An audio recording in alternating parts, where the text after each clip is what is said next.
হে hello everyone, আমি টুকুন আর আমার একটা নতুন ব্লগে সবাইকে ওয়েলকাম। আমি ত্রিবেণীতে কেন গেলাম চলো সেই গল্পটাই তোমাদেরকে আমি শেয়ার করি।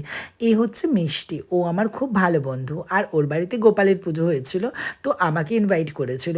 আর দেখো প্রসাদে কি ছিল, চিড়ের পোলাও, আলুর দম আর সিমইয়ের পায়েস, খুব সুন্দর লাগলো খেতে। প্রসাদ কিন্তু ভাগ্যে থাকা দরকার। ও হ্যাঁ, ও হচ্ছে শ্রাবণী, মিষ্টির বাড়ির ঠিক পাশেই থাকে। ও আমার ফেসবুক ফলোয়ার্স আর আমাকে দেখে ভীষণ এক্সাইটেড, কি বলবো। আর সত্যি কথা বলতে সব তোমাদের ভালোবাসার জন্যই। তো তারপরে জানো তো, হ্যাঁ আমি আর মিষ্টি বেরিয়ে গেলাম কোথায় যেন, একটু ঘুরতে বেরোলাম। কোথায় বেরোলাম চলো সেই গল্পটাই তোমাদেরকে আমি বলি।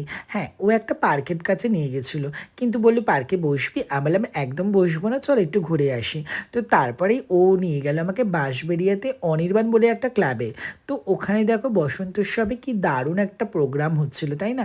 কি সুন্দর সুন্দর নাচ করছিল সবাই। আচ্ছা তোমরা সবাই আমাকে একটু কমেন্ট করে বলবে এগুলো কীরকম টাইপ নাচ, আমি না জানি না। আর দেখো এখানে সবাই বসে কি সুন্দর করে, একদম সুন্দর করে সবাই প্রোগ্রাম দেখছে, আমার তো ভীষণ ভালো লাগে। কিন্তু হ্যাঁ, আমি অনেকগুলো প্রোগ্রাম দেখছিলাম, তারপরে আমাকে তো মাথায় রাখতেই হবে, আমাকে বাড়ি ফিরতে হবে, আর এদিকে ট্রেনে ভীষণ প্রবলেম হয়।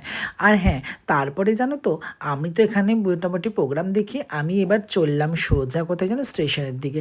আর হ্যাঁ, এই দাদাটা আমাদের একটা আইসক্রিম দিল, আইসক্রিম খেতে খেতে চলে গেলাম সোজা স্টেশনে।